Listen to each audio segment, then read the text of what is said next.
O Reinaldo Café, Soluções de Gestão, Confraria de Negócios, hoje falando de investimentos. Meu convidado é o especialista na área, associado da XP, Leandro Rosa. Até já, Leandro. Até já, Cafeu. Reinaldo Café, Soluções em Gestão.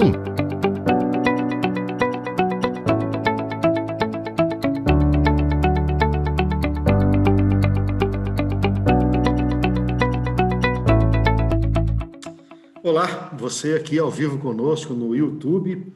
Essa é a Confraria de Negócios. O que é isso?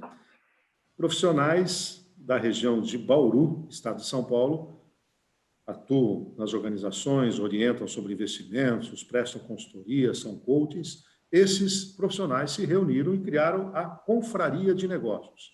Nós trocamos experiências e tivemos a ideia de aproveitar esse momento de pandemia, de afastamento, de home office e ter essas lives. Nós já promovemos uma série, daqui a pouco eu vou falar delas, e hoje nós vamos falar também de investimentos. Falamos do mundo empresarial, do comportamental, e hoje é investimento. Tenho aqui um convidado especial, que é o Leandro dos Santos Rosa. Leandro é sócio proprietário da GR Capital e é associado à XP, não é isso, Leandro? Isso aí, boa tarde a todos. Obrigado, Cafeu, pelo convite. Parabéns pela iniciativa, fantástico. Você realmente é diferenciado e é uma referência aí em comunicação, não é à toa, tá? Mas Muito isso bem, aí. já nós vamos conversar um pouco mais, só para falar um pouquinho do meu trabalho, né? Eu tenho um escritório de consultoria, chama Reinaldo Café Soluções em Gestão, nós atendemos inúmeras empresas, e agora, no meio do ano, vai completar um ano que eu sou associado regional da Fundação Dom Cabral. Então, todas as soluções da escola número 1 de negócios do Brasil, número 1 da América Latina e 10ª no mundo, essas soluções vieram para as regiões de Bauru, Marília e Araçatuba através dessa parceria. Nós já temos aí atendimento de vários clientes aqui na região, soluções para as organizações, cursos abertos. Claro que agora, com a pandemia, isso deu uma adiada, mas estamos fazendo um trabalho aqui na região. E criamos, então, a Confraria de Negócios. E também dentro do ACIB Orienta, que é a Associação Comercial de Bauru, orientando os seus associados. Então, é uma parceria da Confraria com a Associação Comercial. Leandro, fala um pouquinho da GR Capital, você aí que é um dos principais players associados da XP no interior do estado de São Paulo, não é isso? Isso aí, Cafeu. Hoje a GR Capital ela é uma empresa que tem 1.300 clientes ativos, né? É uma das principais operações da XP Investimento no interior de São Paulo. Hoje a gente assessora, o volume de assessoria nosso dentro da GR já chega a 500 milhões, então uma operação considerável aí e com uma equipe bem diferenciada, né? Todo mundo experiente. Estamos à disposição aí para bater um papo hoje. Legal. Eu queria retomar um pouquinho, Leandro, porque até como economista e trabalhando com educação financeira, se a gente voltar um pouquinho para dezembro e logo nas projeções para a economia brasileira para esse ano, 2020, saímos da aprovação da reforma da Previdência, né? Muitas reformas ainda para serem feitas, as duas principais, a tributária e a administrativa, apesar de umas certas caneladas aí do governo federal com o Congresso, havia uma perspectiva de negociação e o que nós economistas sempre falamos nós precisamos dar uma sustentação para a economia. Diante desse quadro, nós tivemos controle efetivo da inflação, a reforma previdenciária previa estancamento do endividamento público, se viesse as outras reformas, você teria uma relação dívida-PIB bastante abrandada, e isso começou a resgatar o nível de confiança do investidor. Nível de confiança com inflação controlada. Inflação controlada, sinônimo de poder estimular a retomada da economia com juros menores. E, naquele momento, recomendação de quem operava o mercado financeiro de investimentos começa a experimentar um pouquinho a renda variável. Tanto é verdade que a Bolsa chegou a bater 120 mil pontos, né? Olhando hoje o histórico, ela está oscilando entre 75 mil e 80 mil pontos. chegou a 120 mil, já esteve 50% maior do que ela é hoje. O que aconteceu com esses investimentos? E aí nós tivemos muitos leigos, muitos investidores pequenos, pessoas físicas, né, que estavam lá na poupançazinha dele, numa renda fixa, né, ganhando um pouco, falaram, preciso andar um pouco mais. O que aconteceu com o investimento dessas pessoas e qual foi a recomendação e qual tem sido a sua recomendação para quem entrou na renda variável? Legal, Capel. É importante destacar o seguinte, né? Se a gente for pensar o mundo dos investimentos, imagina uma balança, sabe aquela gangorra que a criança brinca, né? Onde uma sobe e a outra desce. O mercado financeiro, ele funciona meio que dessa forma, onde você tem numa ponta a renda fixa e na outra ponta os outros investimentos, como a bolsa, como fundos imobiliários, enfim. Então, o que vai acontecendo? Quando a gangorra, quando a gente estava nos últimos 3 anos, praticamente, com a taxa de juros caindo muito, você tem essa gangorra, né, onde uma ponta cai e a outra sobe. E era esse o cenário que a gente estava vivendo, né? E a gente ainda está vivendo de uma certa forma, né? Quando o pessoal fala assim, a bolsa estava cara em 120 mil pontos, tecnicamente ela não estava cara, Capel, pelo seguinte, quando você olha, por exemplo, o último trimestre das empresas na bolsa, o lucro das empresas, o lucro subiu 17% do composto do Ibovespa inteiro. Então, era exatamente isso que você está falando. A gente tinha um cenário com taxa de juros baixa e um estímulo da economia real. Essa gangorra fazia todo sentido. E não deixa de fazer ainda, tá? E aí veio... Eu acho que tem um marco aí. Teve o primeiro, a dimensão do coronavírus, e eu pessoalmente, quando a Bolsa começou a cair, e o dólar, inclusive, subir, que era um sintoma de que a coisa não estava bem, mas, para mim, o grande marco, e que não era previsto, foi a crise do petróleo ali atrás. Não sei se você faz a mesma leitura. Porque, naquele momento, parece que a coisa soltou de vez, né? E aí, a renda variável, aí nesse caso especificamente a Bolsa, ela deu uma despencada, acionando o circuit break, inclusive na mesma sessão, que é coisa muito rara acontecer, né? Na mesma semana, parando o mercado. Quer dizer, talvez um dos marcos, além da pandemia, foi exatamente essa questão do petróleo. Não sei se Exatamente. A pandemia realmente foi um marco, mas a briga do petróleo realmente foi um gatilho para acelerar mais o estresse, né? Muita gente pergunta, mas Leandro, a queda da commodity ela não é boa para a economia, né? Não sei se já te fizeram essa pergunta já. Mas poxa, hoje fica barato para todo mundo. A questão é que o petróleo hoje ele tem uma função de estabilidade econômica de vários países. O México é muito dependente, Venezuela, a Arábia Saudita, então, e muitos bancos emprestam para a indústria petroleira. Então, uma disrupção, né, nesse setor se torna um problema generalizado para várias economias. Então, o petróleo é bom, mas até certo nível, né? Quando a gente fala da renda variável, você citou dois, os fundos imobiliários e a própria Bolsa. Quem teve nervo de aço e permaneceu nesses mercados, comparativamente àquele pior momento, que foi quando teve a queda bastante acentuada, como é que está a posição dessas carteiras hoje? Quem segurou a peteca, observou, depois dá 10 mil reais, observou perder 2 mil reais numa pancada, daí a pouco ele perdeu 1.000, chegou a perder, às vezes, aí, dependendo da carteira, 30% dela. Sim. Como é que está a situação desses que se mantiveram nessas carteiras? Claro, eu estou falando de uma média, não um caso específico. Claro, claro. É muito importante, Capel, a gente destacar vários pontos, né? Primeiro, né, quando a gente falava, a gente já fez vários trabalhos juntos de palestra, e a gente sempre era o chato da história quando falava de ter uma reserva de garantia, de ter 6 meses de garantia, né? E de diversificar os investimentos. Tá?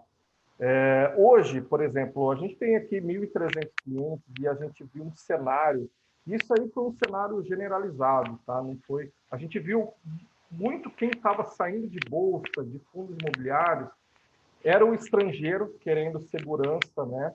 Porém, a pessoa física, ela se alocou na bolsa. E aqui no escritório não foi diferente, tá? Claro que a gente teve cliente que precisou vender a posição, mas por quê? Geralmente porque ele precisava da liquidez. Eu tenho um cliente, por exemplo, que ele tem uma folha de pagamento de 200 mil por mês. Ele falou, a carteira dele era de 600 mil, ele falou assim, eu preciso ter liquidez, mesmo eu sabendo que estou vendendo um momento ruim, mas eu preciso ter o dinheiro em caixa, entendeu? Então, a gente tem esses dois cenários. O cliente que está se aproveitando de uma oportunidade, eu vou colocar entre aspas, oportunidade que a gente não sabe o que vai acontecer no futuro, mas a gente vê que realmente quem está precisando vender, ou quem realmente ficou muito nervoso, ou é o cara que não estava corretamente diversificado, porque o cara que tem 5% em bolsa, em 10% em bolsa dele, muitas vezes ele está tranquilo, porque ele fez uma projeção, né? Agora, quem coloca 100% do patrimônio em uma renda variável, ou que ele está por aqui em caixa, esse realmente ficou nervoso, brigou com o cachorro, né? E aí muitas vezes teve que vender a posição no pior momento. Vamos agora, nós estamos, evidentemente, ainda sem um cenário definido. As projeções econômicas são as mais diversas. O Fundo Monetário Internacional aponta uma grande depressão mundial. Estudos de alguns players do mercado, notadamente setor de banco, de 3 a 5% de recessão no Brasil para esse ano. Mas tem algumas pessoas que foram afetadas pouco ou ainda têm excedentes, né? Vamos falar um pouquinho da renda fixa. O que tem sido recomendado de renda fixa, né? Vamos conceituar um pouquinho para o leigo o que seria aplicar o dinheiro numa renda fixa. Pois é. A renda fixa o que seria a referência à taxa Selic, né? Hoje, que é onde que o governo fala assim, ó, para quem comprar meu título, eu pago, por exemplo, 3,75%. Hoje, né, a Selic está em 3,75%, e a perspectiva, né, o Café, a gente viu o relatório Focus agora na segunda-feira, falando em 3,25% até o final do ano. Tá? Café, se a gente parar a pensar, e assim, a gente está vivendo um paradigma mesmo, uma quebra de paradigma hoje no Brasil, porque a pessoa que estava acostumada com renda fixa, se você perceber que a inflação vai estar entre 2,5% a 3%, e você estiver recebendo 3,25% ao ano, quase toda a sua rentabilidade ela já vai ser consumida pela inflação. Tá? Então, que fique em 3,25 e a inflação em 2, vai. 1,25. Se você tirar os impostos, você vai ainda baixar mais ainda a rentabilidade. Se você ganhar 1% ao ano, Café, de rentabilidade, que é quem permanecer na renda fixa vai ficar com isso, a gente está falando que ele dobra o dinheiro, vai demorar 60, 70 anos para ele conseguir dobrar o dinheiro, 1% ao ano. Tá? Então, isso aí está gerando um paradigma no Brasil que quem ainda tem recursos e acredita, não o dinheiro de reserva, né? É importante destacar, que ele não pode mexer, né, Café? Aquele ele tem que ter uma segurança. Mas aquele que está pensando em algo mais a longo prazo, ele vai ter que buscar alternativas, porque a renda fixa ela é uma tendência mundial. A gente vai passar um bom tempo ainda com renda fixa baixa, ainda mais com essa injeção de liquidez que está acontecendo aqui no Brasil. Agora, de qualquer maneira, para o conservador, aquele sujeito que assustou e ele manteve até a sua posição um pouco em fixa em variável, mas ele tinha crescido. Com dinheiro adicional hoje, a tendência dele é para a renda fixa. Seria a recomendação mesmo para depois recompor essa carteira? Ou então, já seria o momento de aproveitar algumas oportunidades que a renda variável tem oferecido, porque você disse que a bolsa não estava cara e tal, mas a gente não sabe, por exemplo, nas ações, qual é a saúde financeira das empresas. Num fundo imobiliário, nós não sabemos fundos ligados a galpões logísticos ou, eventualmente, a shopping center, em que momento isso vai voltar. O que esse sujeito faz agora? É melhor ele ser conservador? Então, Cafeu, tudo depende do perfil dele, do prazo que ele tem e do objetivo que ele quer cumprir. Na verdade, é uma tríade. Tem clientes que falam, olha, eu estou aqui com uma reserva, mas eu vou precisar daqui 6 meses, daqui 1 ano, né? Vou construir, vou casar, enfim, o que ele for fazer. Nesse momento é importante manter a tranquilidade, deixar o dinheiro num CDB ali, de um banco e passar tranquilamente. Porém, é inegável, Café, é inegável que a gente tem muita oportunidade bacana, tá? Deixa eu dar, por exemplo, vamos pegar um fundo imobiliário, né? Sem falar em algum específico, mas hoje, pelo menos 30% dos fundos imobiliários na Bolsa, eles estão abaixo do valor patrimonial. O que isso significa? O valor da cotação ali na Bolsa, ele está abaixo do que o próprio valor do imóvel. O fundo imobiliário, ele é um fundo onde você compra um pedaço de um imóvel, seja um shopping, seja um galpão logístico, seja uma agência bancária, e você recebe parte do aluguel mensal. O valor do imóvel é mais alto do que o valor da cota hoje negociado em bolsa. É como se você tivesse... Você está dizendo tem uma oportunidade de valorização aí. Sim, exatamente. Explica um pouquinho do fundo imobiliário, para quem não conhece o fundo imobiliário, as características dele. Tá. O fundo imobiliário, ele é uma oportunidade, é uma nova forma de investimento para quem gosta de investir em imóveis. Você pode comprar uma cota de um imóvel dentro da Bolsa de Valores. Geralmente são grandes empreendimentos, né? Um prédio comercial, um galpão, uma rede de agências bancárias, onde você pode comprar uma cota, você pode comprar a partir de R$ 100, e do que for gerado da receita daquele imóvel, você recebe livre de imposto de renda aquele imóvel. Mais uma vez, em que cenário que esse tipo de investimento se beneficia? Quando você tem a taxa de juros muito baixa, como está acontecendo agora. Por isso que os fundos imobiliários, ano passado, por exemplo, eles subiram 40%, tá? Mais a rentabilidade das cotas. Então, a gente está tendo esse tipo de oportunidade, mas o que é importante, Café? Entender qual é o seu prazo de investimento, qual é o seu objetivo, tá? Porque se você falar, vou precisar do dinheiro para daqui 6 meses, para daqui 1 ano, aí eu falo, continue na renda fixa, que ali pelo menos vai estar seguro. O Wagner Moraes, que já participou conosco, faz parte da confraria, ele pergunta, no seu entendimento, qual o cenário para os títulos do Tesouro hoje e depois da crise? Títulos do Tesouro. Quando a gente pega, por exemplo, Selic, a tendência dele continua, a tendência é de baixa, né? A gente estamos vendo todos os bancos centrais jogando dinheiro no mercado, e isso aí vai gerar um efeito que vai ser para baixo ainda, né? Esses dias eu estava vendo que, se não me engano, Angola, alguma coisa assim, já estava emitindo títulos a 7% ao ano. Você fala assim, nossa, que loucura, né? Sem rate, sem nada. Então, quer dizer, a tendência do Brasil é de taxa de juros baixa também, a gente vai seguir esse ciclo. E aí os títulos do governo, eles entram nessa questão. A vantagem do título do governo, você tem... o título do governo é considerado a instituição mais segura do mundo, né, mais segura, né, que tem. Então, no caso, é mais fácil qualquer banco quebrar do que o governo quebrar, porque se o governo quebrar, ele pode imprimir nem que seja dinheiro para remunerar, enfim, ele tem várias estratégias ali. Então, quer dizer, é bacana para quem quer segurança e para quem quer liquidez. A facilidade do título, você vende de um dia para o outro, está na sua conta. Mas lembrando, isso aí é o dinheiro da segurança. Ninguém vai ficar rico com renda fixa ou vai ver o patrimônio crescer absurdamente com renda fixa. Pelo menos esse é o cenário. Títulos públicos via Tesouro Direto ou um CDB? Tá. Qual que é a diferença do CDB e do título público? O CDB ele vai pagar um pouquinho mais. Por quê?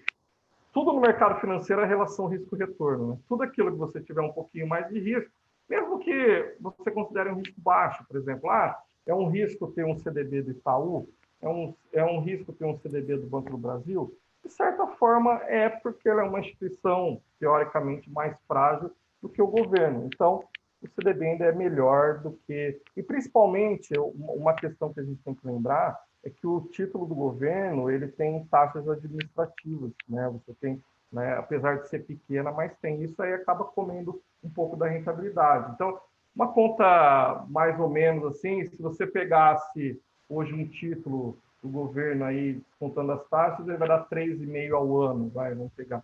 E um CDB ele pode dar um pouquinho mais. No caso, ainda no universo da renda fixa, esses fundos já mais que aplicam seus recursos em fundos também conservadores, né? Então, ele está muito atrelado ao CDI e tudo mais, até mesmo aos títulos públicos. Quais são os cuidados aí que um investidor leigo tem que tomar do ponto de vista das taxas, taxas administrativas, e explica também um pouco como é que é esse mecanismo da marcação a mercado. Tem gente que aplica dinheiro nisso e vê lá um determinado momento, nossa, mas o que é isso? Está valendo menos, eu vou perder dinheiro. O cara combinou comigo que era inflação mais alguma coisa, agora não está mais isso. Fala um pouquinho desse universo aí dos fundos de investimento, os custos inerentes e a marcação a mercado. O pessoal tomou um susto aí, né? Esse mês aqui foi terrível para muitos fundos de renda fixa, até aqueles que eram extremamente conservadores, a gente tiveram uma cota negativa esse mês, né? Deixa eu só primeiro, antes de eu entrar nesse, vamos pegar a questão da taxa de administração. Para aquele que tem o seu fundo de investimento ali na Caixa, no Banco do Brasil, bem tradicional, reparem a taxa de administração, tá, pessoal? Esses dias eu entrei, site de Santander, site de Itaú, você vai lá, pesquisa, tem fundo que cobra 2,5% ao ano de taxa de administração. Então, se a gente pensar que hoje a Selic está em 3,75%, se você pagar 2% de taxa de administração, você está ganhando só 1,75%. E ainda se você descontar a inflação, se a inflação der 2% no ano, que a gente sabe que vai dar um pouco mais, eu já estou negativo no ano, tá? Fora o imposto de renda sobre o ganho de capital. Fora o imposto de renda. Então, você está pensando que você está tendo rentabilidade no seu fundo de renda fixa e não está, não. Você está perdendo dinheiro. Tá? Então, esse aí é o primeiro ponto. Dá uma olhada, né? Você que está ali, olha quanto está e tenta renegociar. Hoje, um fundo que estiver cobrando mais que 1% de taxa de administração está cobrando caro, você vai estar perdendo dinheiro, tá? Agora, vamos na questão de marcação a mercado. O que aconteceu com os fundos de renda fixa, né?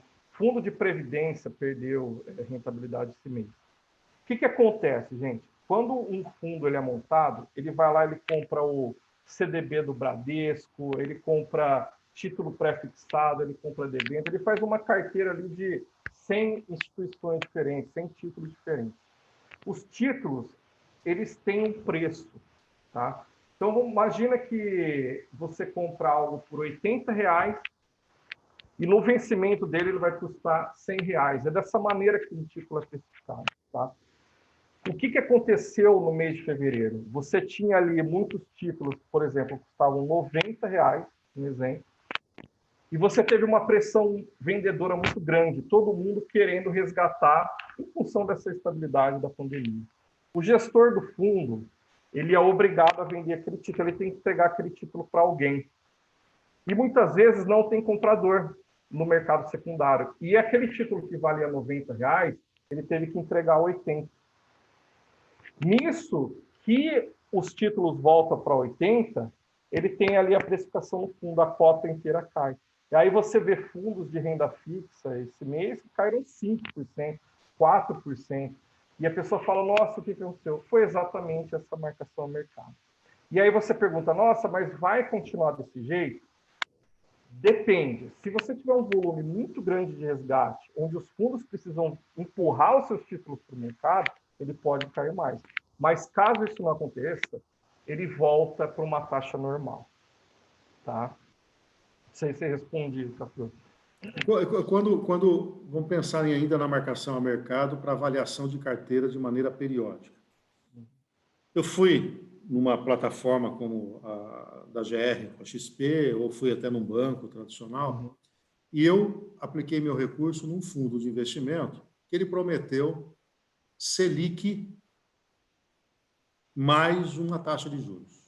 ou CDI mais uma taxa de juros. Então, ele disse para mim, ó, em 12 meses, se você deixar o dinheiro aqui por 12 meses, né, essa data, você vai receber isso. Isso acontece com os títulos públicos também. O que acontece com quem ficar até o final? Ele vai receber aquilo que foi prometido. Exatamente. O problema da marcação a mercado é que, naquele momento, se ele quiser desfazer, vale aquilo. O mercado está disposto a pagar isso. É nessa linha, não é isso? É nessa linha, é exatamente isso, exatamente isso. Por isso que essa pressão vendedora, isso aí acontece nos títulos públicos também, tá? Não tem questão... Claro, os leilões, né? Então, até nesse momento de estabilidade, o Tesouro Direto ele fecha a negociação para evitar essa volatilidade, né? Mas o que acontece, Cafeu? Essa pressão nos títulos, né, acaba gerando uma depreciação, mas que elas vão voltar. Aquele investidor que for um pouco mais calmo, né, que não se preocupar, ele vai retornar. O que é importante destacar, Cafeu, é que o Paulo Guedes até teve uma preocupação com isso em fornecer o mercado secundário, né?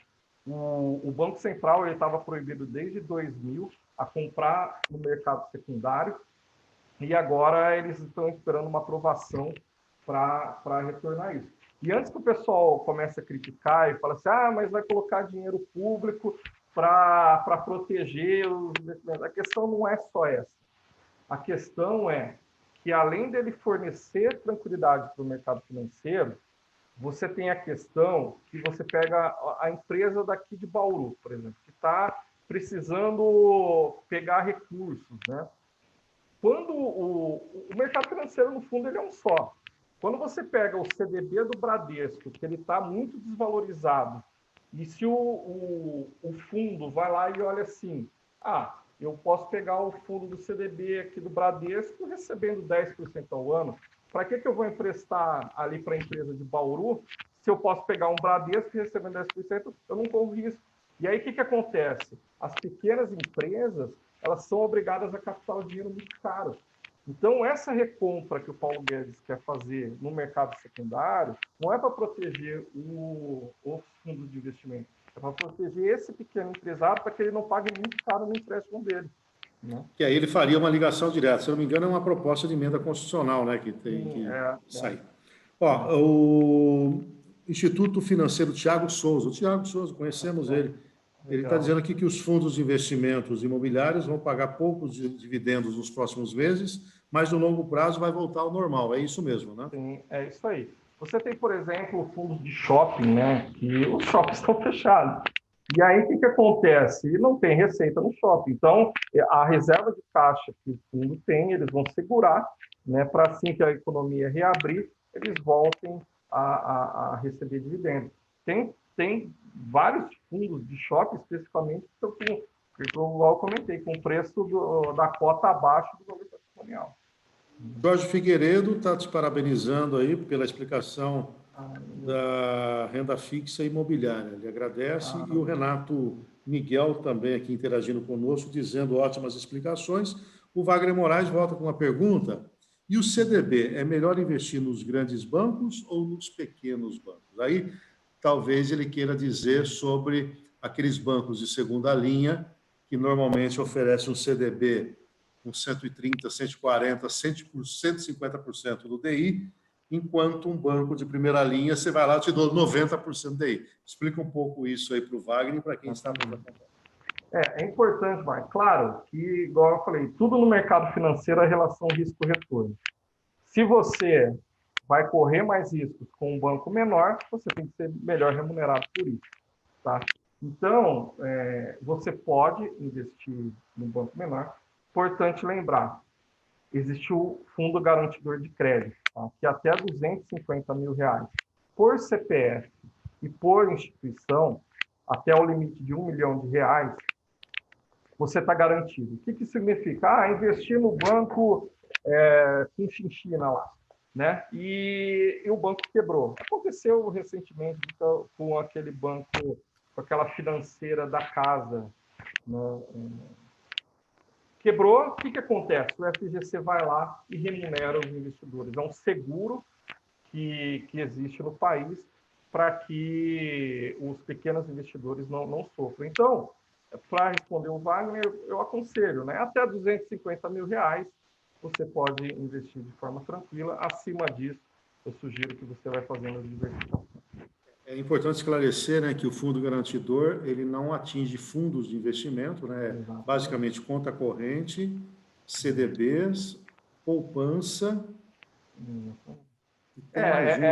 LCI, LCA. LCI e LCA. Então, Uhum. são esses que são cobertos. A propósito disso, o Renato Miguel Uhum. pergunta se há lastro para se houver algum problema com as instituições, se o fundo garantidor é robusto o suficiente para garantir. Acho que já a própria limitação de até 1 milhão aí na somatória de tudo vai nessa Uhum. linha, né? Exatamente, exatamente. O FGC ele solta diversos comunicados exatamente falando sobre isso.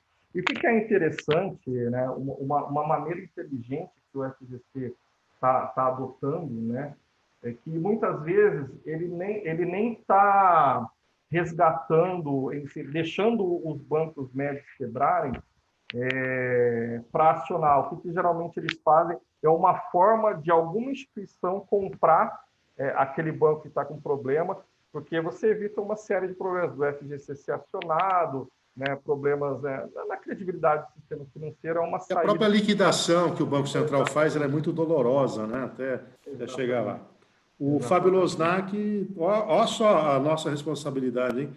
Duas grandes referências do tema, muita clareza, parabéns. Obrigado aí, Fábio, pela manifestação. Hoje é a live com mais manifestações. Você está com um bom fã-clube, viu, Léo? A família é grande, Café, deve ser isso. Nem sabe que você foi meu aluno na faculdade, né? Coordenou a empresa Júnior. Que honra, né? Ô, Leandro, vamos ser práticos então agora, para a gente já ir para a reta final. Tá. O pequeno investidor, o cara lá tem R$ 1.000. Uhum. E é a poupançazinha da vida dele, é o dinheirinho e tal. O que ele faz? É muito Caderneta de importante. poupança, não, né? Poupança não é investimento, ela é reserva de valor, né? Tá? Cafio, eu gostaria de conversar, assim, primeiro ponto, vamos lembrar das nossas palestras, né, Cafio? Reserva é fundamental, você ter ali 6 meses, 1 ano das suas economias, esse dinheiro tem que ficar guardado na segurança. O que eu chamo de segurança? É o CDB, é um fundo ali conservador, é isso, tá?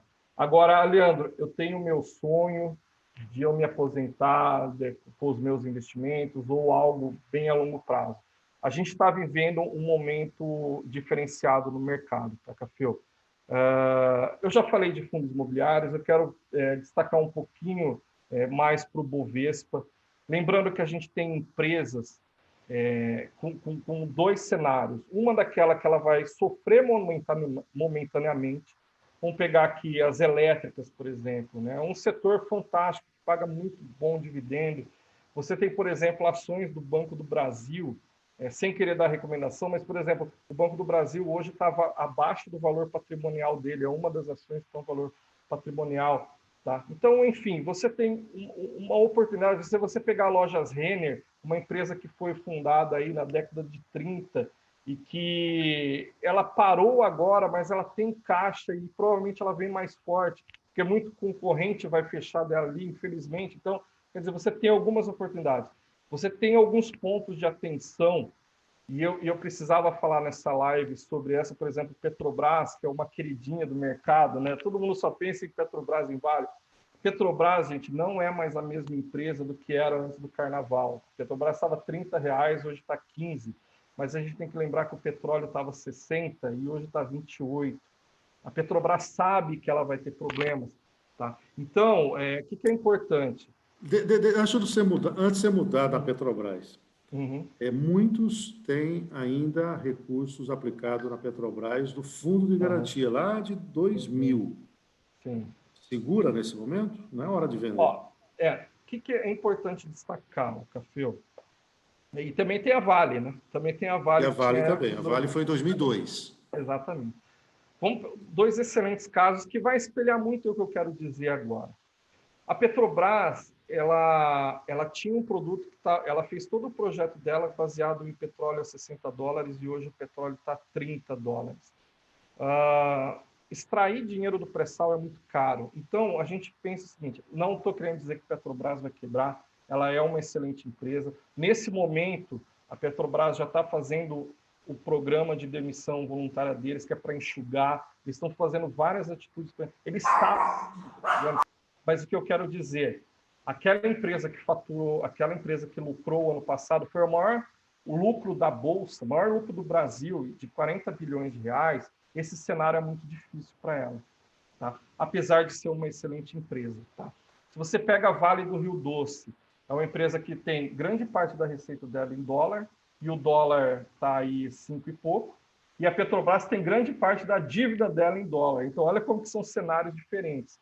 E o preço do minério de ferro não caiu. O minério de ferro não tem substituto, pelo menos até o momento, enquanto a Petrobras, várias empresas de energia estão tentando substituir o petróleo. Então, são pontos que eu quero dizer assim, o Ibovespa está barato? Tá, mas saibam selecionar, saibam escolher. Tem muita coisa boa, mas tem que escolher bem. Tá? Respondendo diretamente para quem aplicou, tanto na Vale como na Petrobras, nos fundos. Segura um pouquinho mais, porque está muito baixo, está no meio da crise? Não tem porquê, se você não está precisando de dinheiro, a Petrobras vai resolver. Essa questão do petróleo é uma questão complexa, mas não é interesse de ninguém entregar petróleo a $28, tá? Então, realmente, o cenário ele é desafiador, principalmente para a Petrobras, mas ela vai conseguir sair dessa sim. Antes de retomar no volume de aplicação, o Ricardo Rocha, economista, nosso parceiro também, ele pergunta qual seria uma proporção boa de ações que tem hoje um valor legal para ser comprado e com a renda fixa. E vamos traçar os 3 perfis aí do conservador, o arrojado e o moderado. O conservador... a gente entende o perfil dele, mas ele vai ser obrigado em algum momento, se ele quiser ver o patrimônio dele, ter alguma alocação. Sugiro começar com no máximo 5, estourando 10% conservador. Tá? O agressivo, eu sugiro aí 50-50. Uma dinâmica legal, Cafeu, que a gente até comenta nas nossas palestras, é você fazer o balanceamento dinâmico. Coloco lá, eu tenho 10 mil reais, eu coloco 5 na renda fixa e 5 na bolsa. A bolsa subiu demais e ficou uma proporção 7-5, eu tiro da bolsa e ajusto e coloco na renda fixa, fico 6 com 6. Aí a bolsa caiu, foi para 4 e a minha renda fixa está mais alta. Eu saco um pouco da renda fixa e coloco. E vou fazendo esse balanceamento dinâmico. O que isso aí faz? Que em momentos de bolsa em alta, eu tire da bolsa e coloque na renda fixa, com maior segurança. E em momentos de baixa, que a bolsa cai muito, eu tenho ali o dinheiro para comprar barato e aquilo ali vai fazendo um balanceamento dinâmico. Eu acho fantástico um sistema desse. Você pode fazer na sua carteira com 10% para 90%, com 50% com 50%, e assim vai. Agora, se a pessoa não tem muito tempo para isso, é um dos trabalhos dessa desbancarização. Eu não estou fazendo só a publicidade de você, mas essa é a diferença de você ter um tipo de assessoria, né? Alguém que fica pensando para você, em vez de você ficar ali o dia todo tendo que montar essa engenharia financeira, né? Esse é o nosso trabalho, Cafeu. As pessoas ficam achando que a gente, na verdade... fica passando todo momento a hora de comprar, de vender. Na verdade, não é isso. A gente, por trabalhar no mercado financeiro, a gente consegue ter uma visão do todo, né? E consegue ter essa visão do que é a gangorra e aí passar para o cliente, de acordo com o objetivo dele, de acordo com o perfil de risco, algumas alocações bacanas. Da mesma coisa que você procura um médico, né? O médico do coração, um cardiologista que você está curando no coração, você vai procurar alguém especializado no mercado financeiro para bater um papo com você, tá? Da mesma forma, estou precisando de assessoria, de consultoria financeira, procuro o Ricardo Rocha, procuro o Cafeu, né? Isso, cada um na sua especialidade acaba dando certo, né? Bom, o pequeno investidor que tem uma reserva muito baixa e não tem muito conhecimento, é melhor que ele fique, então, um pouco mais na renda fixa. Pelo que eu entendi, no máximo é uma exposição de 5%. Se tiver 10 mil, colocar 500, 600 reais aí na renda variável e o restante na renda fixa. É muito importante que quando a gente fala de investimentos, né, Café, o mais importante é a qualidade de vida da pessoa, né? Você não pode, muitas vezes, a bolsa, e infelizmente o ser humano é assim, né? A bolsa está subindo, o Bitcoin está subindo, então eu quero comprar. Fica tranquilo, pensa naquilo. Mais importante do que você estar ganhando dinheiro é você estar em paz com você mesmo. Então, às vezes você vê clientes que querem começar e querem recuperar grande e acaba perdendo a paz, acaba deixando até o trabalho dele para ficar pensando em bolsa, e isso aí não é sadio.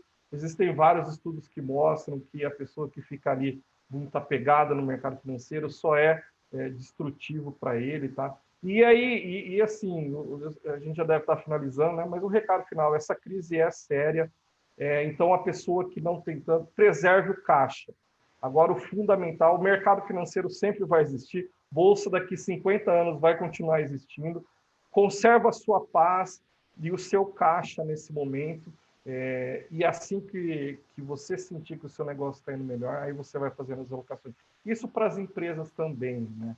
As empresas que tiveram caixa ali, hoje elas estão navegando por isso aí de forma mais tranquila. Só para a gente fechar mesmo, Wagner Moraes, você tem alguma indicação de percentual de reserva se uma empresa precisa ter investido ou no mercado de capitais, no mercado financeiro, quer dizer, suportar o quê? 3 meses, 4 meses? Porque muitas empresas estão se dando conta que a ausência do capital de giro hoje é uma tônica verdadeira. Né? Essa aí eu acho que seria até melhor para o Café do que para mim, né? Mas eu acho que depende muito, Wagner, do fluxo de caixa ali, do que ele aguenta. É difícil falar para uma empresa que tem 400, 500 mil funcionários que ela tem que ter em caixa 6 meses de folha, né? É muito complicado, né, Café?